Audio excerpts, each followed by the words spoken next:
Sa iba pang balita, pinaghahandaan na ng mga Pilipinong mangingisda sa Scarborough at Panatag Shoal ang magiging desisyon ng UN Permanent Court of Arbitration kaugnay ng agawan ng teritoryo sa West Philippine Sea. Sa ngayon, maingat na nangingisda ang mga Pilipino roon dahil na rin sa umiigting na presensya ng Chinese Coast Guard.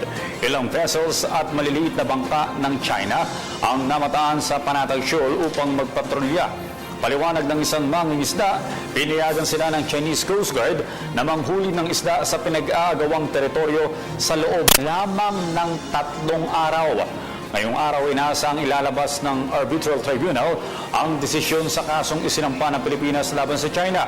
Umaasa naman ang mga mangingisda na itataguyod ng Administrasyong Duterte ang karapatan ng Pilipinas sa teritoryo nito matapos lumabas ang desisyon. Ako po si Cathy San Gabriel. Subscribe na sa PTV YouTube channel. I-click lang po ang subscribe button.